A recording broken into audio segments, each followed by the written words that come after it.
Well, good morning, everyone. Thomas Montgomery here. We get together with our distribution partners most weekday mornings at this time, 8 o'clock Central, to talk about strategies, tips, techniques, share success stories, and to support each of you.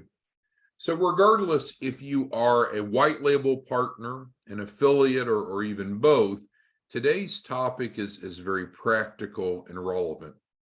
As the topic shows here on the shared screen, we're going to talk for a moment about the difference between balance sheets and personal financial statements, and additionally, how to go about improving the credibility of clients on both of these documents very quickly to prepare them for funding. So there's a few different layers of topics there to address. What is the difference between the two? Why are they relevant? How do we improve them? And how does it impact funding? So let's unpack. But as we typically like to do, we want to address the context of the discussion first, of what role that you and I as technical advisors play, and then we'll dig into this topic specifically. So step one, of course, hasn't changed, but let's just revisit for a moment who we are and what we do. So you and I help individuals and small business owners improve their credibility to qualify for financing. It could be for business loans, auto financing, mortgages, etc. We use the credit and funding program. We guarantee a minimum of $100,000. How is that possible? How is that realistic? It's because we help people improve their credibility on paper, their 3 C's: credit, collateral, and capacity. So what you and I do is of course credible and legal and effective, but it is a bit outside of what most people understand. In general, you and I live in a society of financial illiteracy. There's lots and lots of people that want money, that want funding, that want loans, but they often don't understand what you and I do and what you and I teach is that you have to be credible enough to get funding. You can't just want funding. You can't just demand funding. You have to be credible enough. And in essence, it's built around the 3 C's, which is exactly what you and I do with the credit and funding program. So again, our program's legal, proven, effective. Sometimes you'll run into people that will question it. And it's merely an educational opportunity. When someone, I think regardless of what the topic is, when you're ignorant of a given topic matter, it's easiest to be skeptical because you often don't have a frame of reference, of knowledge to pull from to assess it. So when you run into individuals that are negative about the credit and funding program or hesitant, it's merely an educational opportunity. Don't take offense to it. They don't know what you know. They don't understand what it takes to become credible on paper. And so it's quick for them to dismiss because it conflicts with what they know. It's just they don't know what they don't know. All right, so continuing with our topic, talking about the difference between balance sheets and personal financial statements. We're building our foundation for this discussion, and we start with understanding what we do. Okay, so we've revisited that.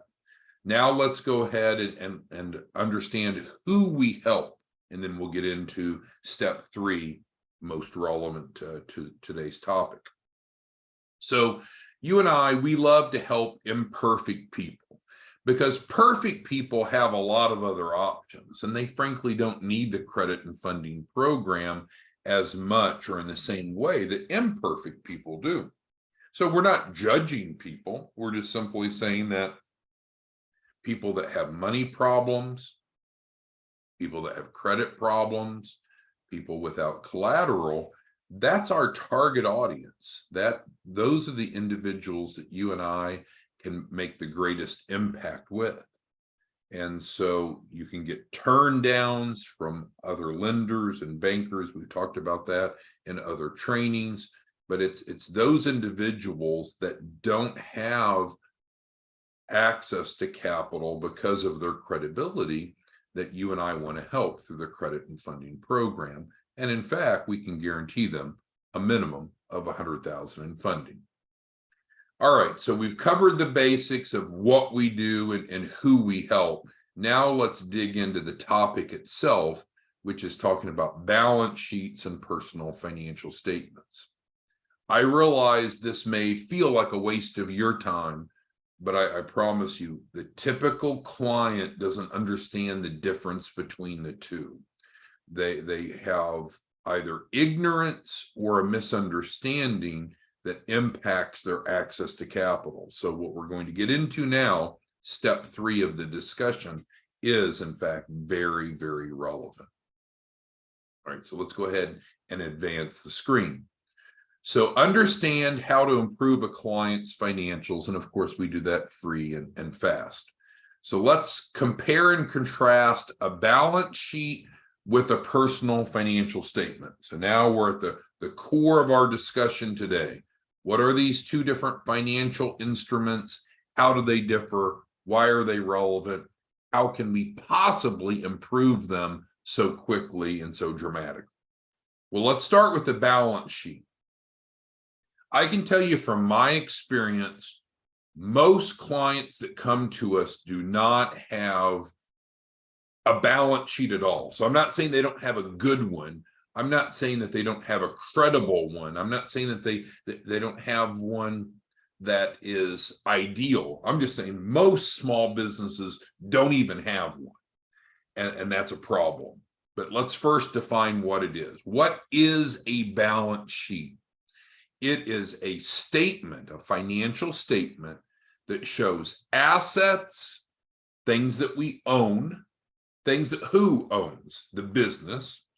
So a balance sheet is a statement of assets, things that we own, O-W-N, liabilities, money that we owe, O-W-E, and the capital of the business or other organization at a specific point in time.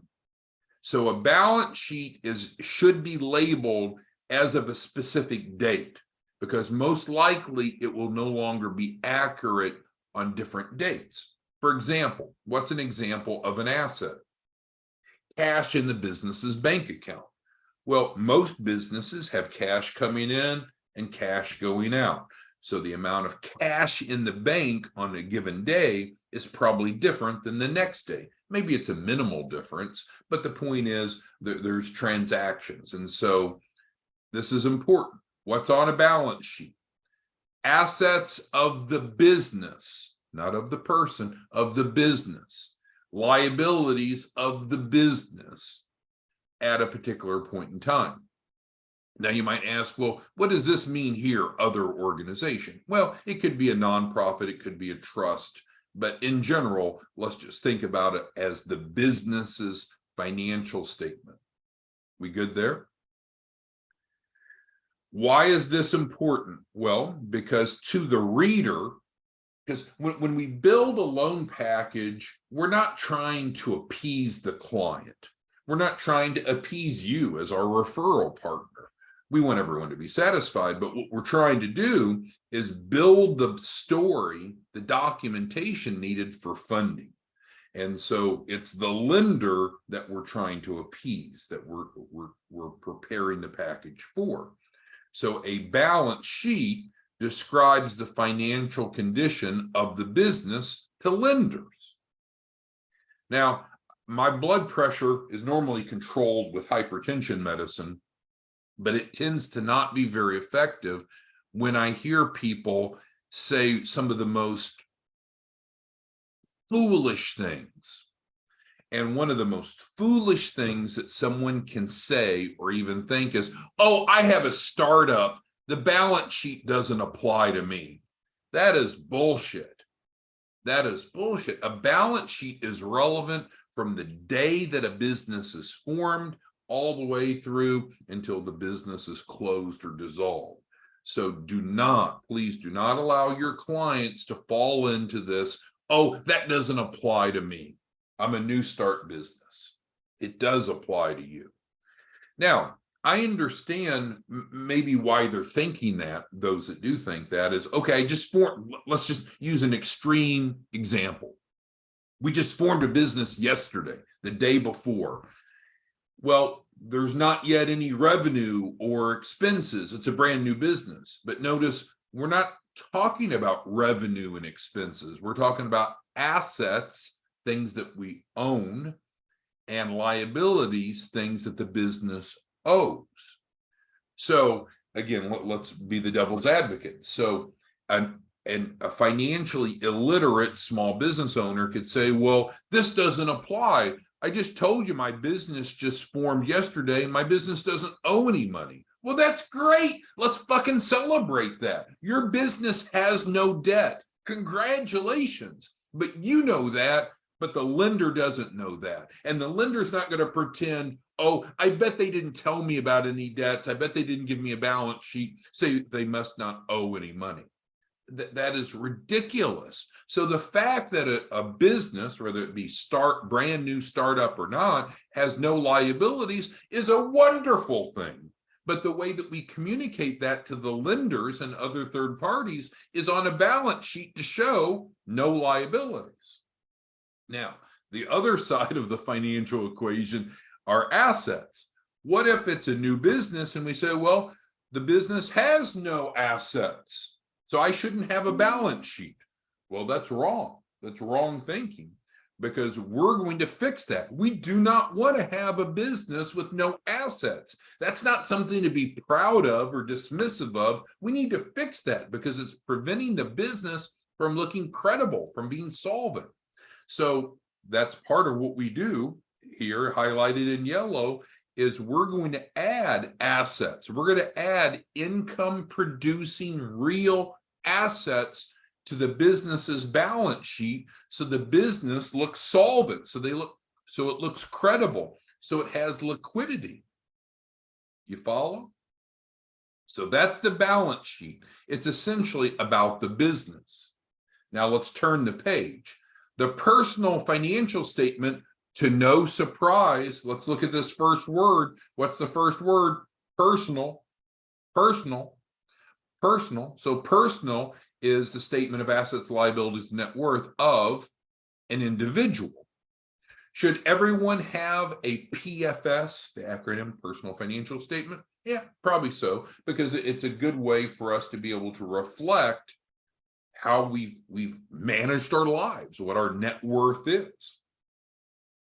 But it's also relevant to the lender because, again, why are we doing all this? To help clients get capital. We're trying to we want clients to be happy, we want you to be happy, but we really want the lender to have credibility, see credibility in the borrower.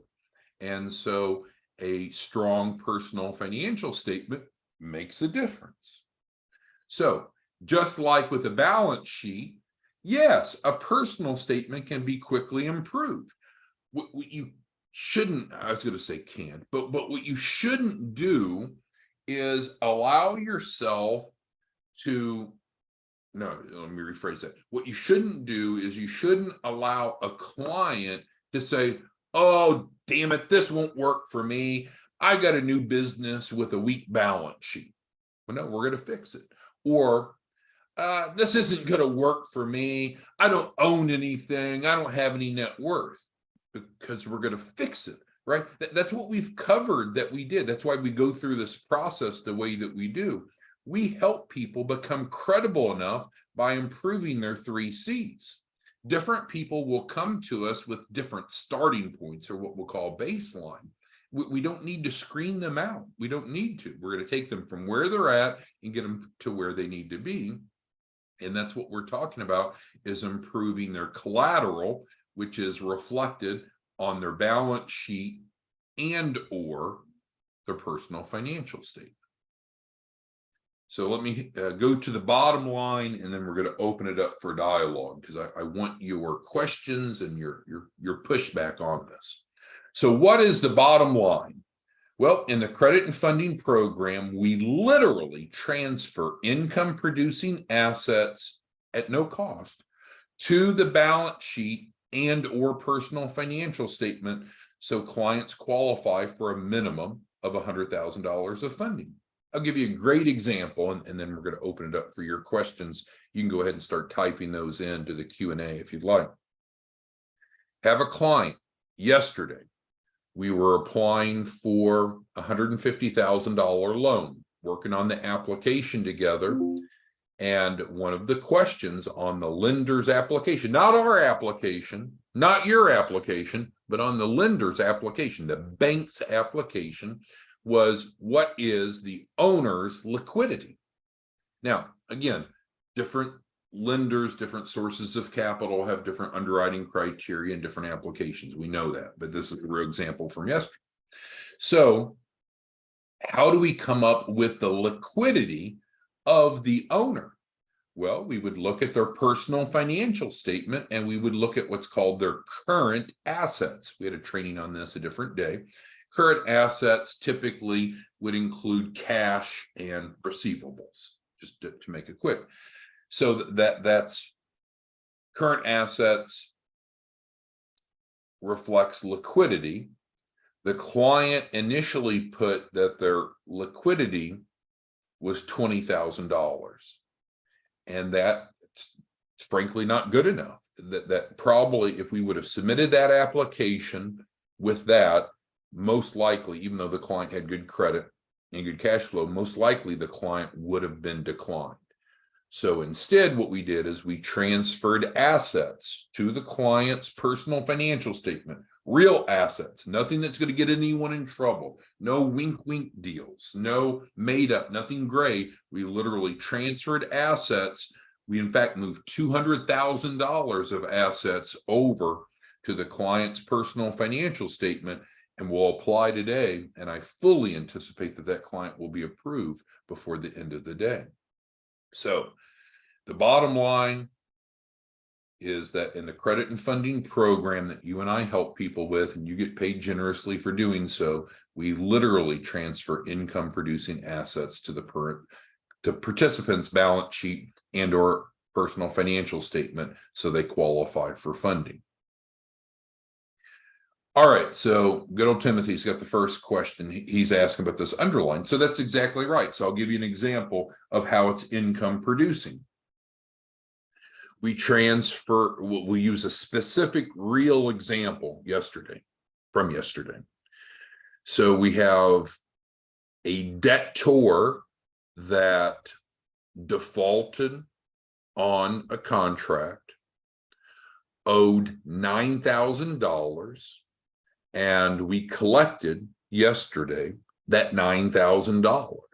And so that's an example of moving from a receivable to cash that literally made the owner of that debt $9,000 richer. So that's what happens is when we work with receivables, accounts receivables are real.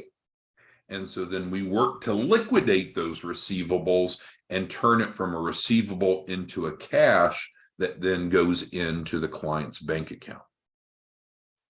All right, so who has questions, comments, concerns on the difference between a balance sheet, a personal financial statement, what they are, why they're important, how they can be improved? All right, so Alfred's got the next question, and I've got to read this here to understand it. Okay, gotcha. So in terms of assets of a business could be cash in the bank account, could be receivables, could be equipment owned, could be real estate owned, and so forth. So there's lots of different types of assets.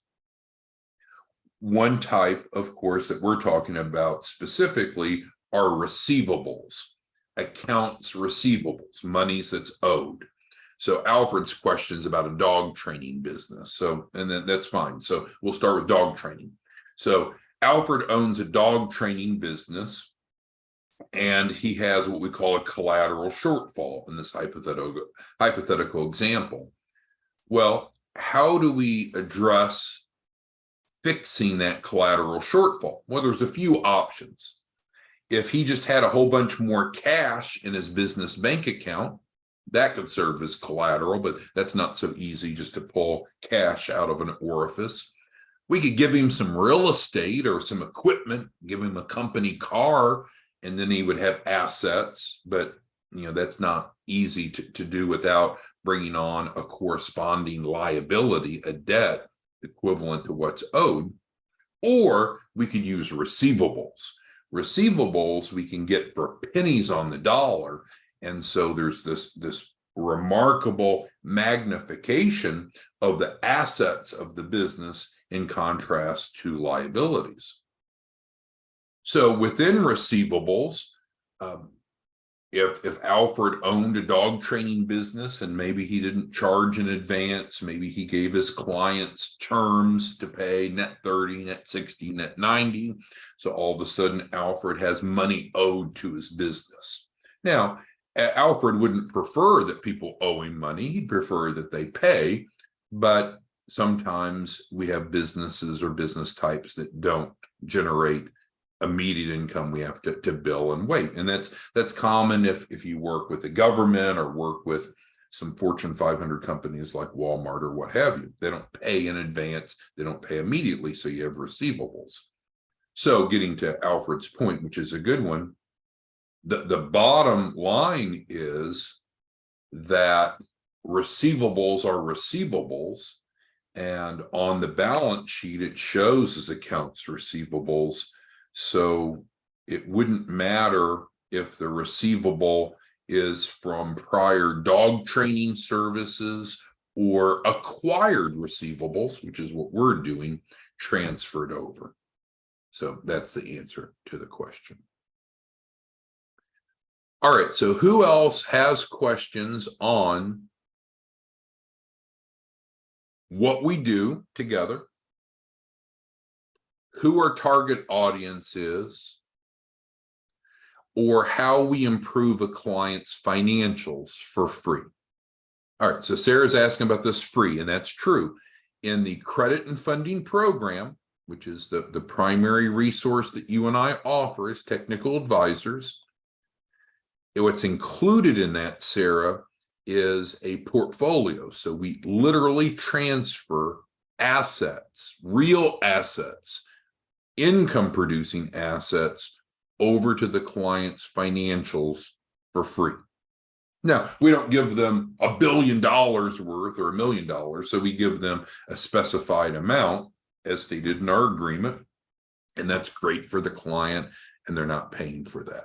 Now, if they need more, they can acquire more from us, but certainly we will provide, and we're really diligent about it. We typically will get those assets transferred over within 24 hours of the client coming into the credit and funding program. Thank you for that. So who else has any questions, comments, concerns on what we do? Because you and I are problem solvers. The problem is a lot of people want funding, but many of them don't qualify. They're not credible enough on paper. And that's what we discuss. That's what you and I do, is we help people become legitimately credible on paper by helping them with their 3 C's. Today, we're talking about one of those 3 C's, collateral, but not talking about collateral in a general sense. We're talking about how collateral is measured, which is based upon the business's balance sheet and or the individual's personal financial statement. We've talked about the difference between one and the other and how every client should have both. We will help them create both if they don't have it. It's okay if they come to us without this, but we're going to help the client have a balance sheet, and we're going to give them guidance. It's up to them if they accept it or not, of how to have a strong balance sheet. And we're going to help them create a personal financial statement and help them have a strong personal financial statement. And that's all done for free. Any questions, comments, concerns before we wrap it up? We're off to a really strong week. This is the last week of the month. I encourage you to go get some deals closed, make some money for yourself, help others. If you need assistance with us, from us, just let us know. And we'll see you back tomorrow morning, same time, same place. Thanks, everyone. Have a good day. Bye-bye.